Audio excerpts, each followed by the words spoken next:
Fala pessoal, tudo bom com vocês? Eu aqui de novo, tá gravando aqui na segunda-feira, dia 9 de janeiro, um dia após os atentados ocorridos aí, no prédio dos Três Poderes.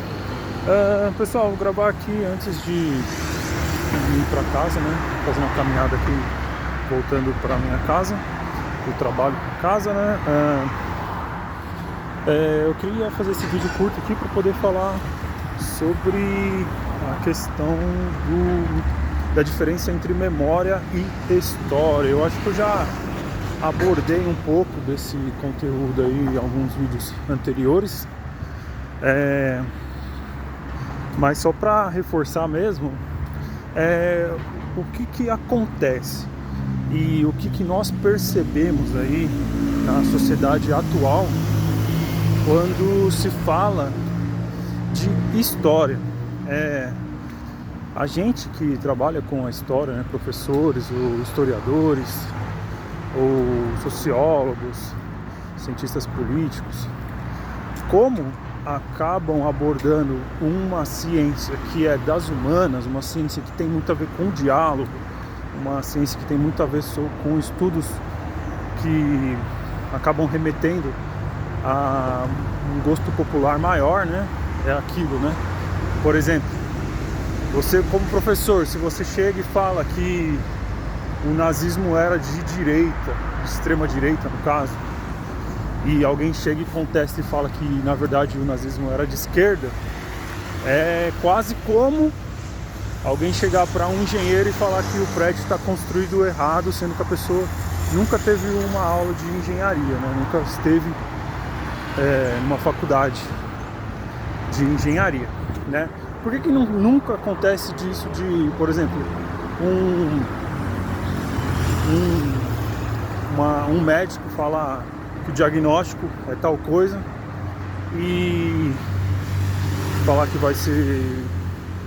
vai ter que ter uma operação tal, e alguém discordar veementemente daquilo que é falado?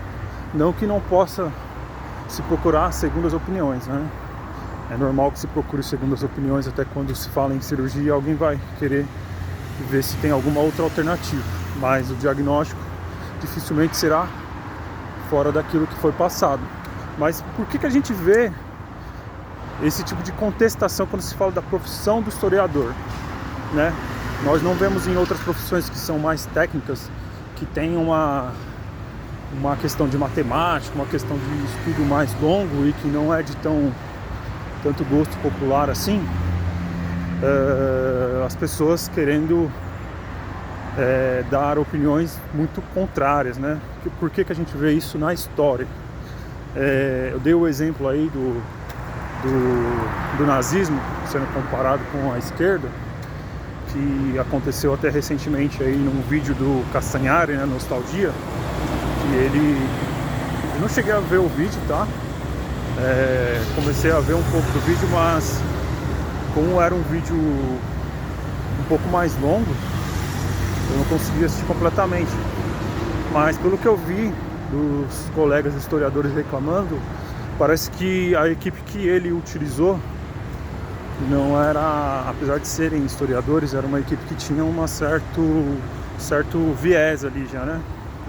Então há muito perigo nesta forma de repassar o conhecimento, tá?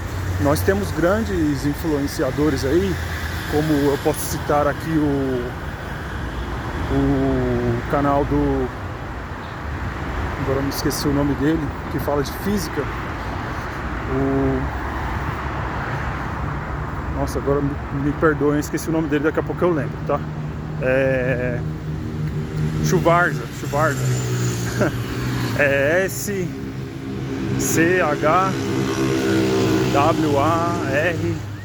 acho que é isso, Schwarza, né? Mas o que acontece? Ele não é formado, né, em física, mas ele fez um livro aí muito legal. Ele também faz alguns vídeos e ele se baseia em ciência, mas ele tem um bom embasamento, porque ele de fato estuda. Então não tem problema nenhum de uma pessoa que não é realmente formada naquilo passar uma informação, desde que ela tem um bom embasamento, que foi o problema aí apontado no caso do vídeo do Castanhari, que eu até gosto muito, eu acho bastante interessante. Ele é de fato um excelente comunicador e eu também vou entrar nesse ponto aí mais pra frente. Mas então, voltando à questão da memória e da história, quando um historiador ou um professor de história ele chega e fala sobre algum assunto que é muito próximo, eu acabei até passando por isso aí recentemente, e talvez estou pensando em tomar algumas medidas referentes à série Presidentes do Brasil, talvez mais pra frente aí, porque ainda é um pouco mais tranquilo quando eu estou falando de questões que envolvem um passado mais longínquo, que não tem muito proximidade com vocês. Mas aí o que acontece é que, no caso, quanto mais próximo eu chego da realidade de vocês, e quanto mais proximidade familiar às vezes você tem com esse assunto, mais eu posso receber crítica, né? Mas é aquilo, desde que a crítica ela tenha um bom embasamento, não há problema algum, e desde que não falte com o respeito, tá, pessoal? Inclusive teve alguns comentários aí de seguidores nas minhas postagens que eu achei ofensivas, algumas eu até deixei, né? Mas assim, se eu ver que às vezes a pessoa tem uma intenção de querer colocar uma ofensa ali, eu vou excluir o comentário, tá, pessoal? Não tem isso não, eu vou até depois, se eu tiver um tempinho aí, fazer uma postagem falando que se tiver comentário ofensivo, eu até gosto de que fato tem aí um pessoal que é um pouco mais à direita, um pessoal que é um pouco mais à esquerda, apesar que eu também tenho alguns problemas com esse critério. Eu acho um critério totalmente humano e também muito dual, né? Coloca todo mundo numa ideia de um lado oposto, lado certo, lado errado, que eu sou bem crítico a isso aí, né? Mas enfim, então é muito bom ter direita e esquerda aqui no perfil para poder dialogar, mas é aquilo, vamos se respeitar e vamos trazer embasamento, trazer uma fonte que seja segura para a gente poder conversar. É muito interessante assim, o debate ele funciona. Bom, então a questão é, a memória ela está ligada a uma visão humana, tá? Ela é uma visão de alguém num determinado ponto, numa determinada época, né?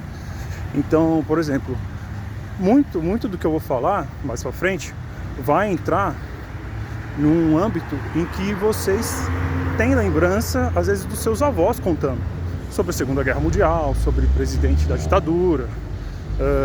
Por exemplo, no caso que eu utilizei do Collor, teve bastante comentário, até uns mais raivosos aí, de pessoas realmente bravas. Eu até expliquei que eu não coloquei muita coisa porque a minha intenção não era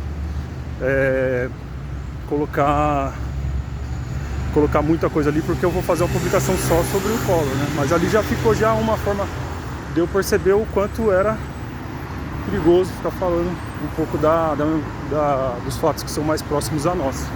Porque então é uma memória muito próxima, aconteceu então contemporânea a nós. Então você acaba tendo um risco ali de ter mais críticas, porque as pessoas elas vão lembrar dessa questão da memória, né? Que eu estou falando agora aí sobre o pessoal que às vezes ouviu o avô, o pai falando sobre certos acontecimentos históricos. E aí que está o historiador, né? O historiador, ele é aquele que tem a visão macro, aquele que tem uma visão que vai comportar vários dados que vão abranger documentações fora do país, dentro do país, documentações que são antigas, documentações que são novas, que acabam trazendo novas opiniões aí sobre determinados assuntos. É uma ideia muito macro, tá? É uma ideia que tem como consequência uma análise muito mais universal do que apenas um ponto de vista. E nesse caso que eu falo, tem muita gente que não enxerga a história como ciência, mas a história é uma ciência. A gente cria também métodos científicos para poder chegar em determinados temas, né, em determinados pensamentos, e isso deve ser respeitado. Só vou fazer uma paradinha aqui, que aqui tem uma delegacia, como aqui é São Paulo, não dá para ficar vacilando muito com o celular. Então é isso que acontece, pessoal. A gente tem que ter um pouco de ideia de que o historiador, o professor de história, ele estudou. Existem métodos científicos que comprovam isso, né, que embasam essas teses. E aí que está a grande diferença de ninguém querer chegar e discordar de um diagnóstico médico, ou discordar de uma informação repassada por uma pessoa que estudou engenharia, por exemplo, falar que o prédio está totalmente errado, ou falar que o diagnóstico foi totalmente errado. Então, quando você fala de temas que são próximos a vocês e que tem a ver com uma questão de humanidade, uma questão de debates, você vai fomentar nessas pessoas uma grande raiva, às vezes, uma grande admiração, mas que tá relacionada à memória, tá, pessoal? Então, a história, ela se desloca da memória quando ela utiliza-se de várias informações para poder chegar num determinado assunto, numa determinada observação, tá? Então, por isso que é interessante que vocês deem esse voto de confiança nas coisas que eu passo, né? Mas se você quiser discordar, traga fontes, tá, pessoal? Eu vou seguir na caminhada aqui, senão não chego em casa. Valeu, obrigado, tchau, tchau.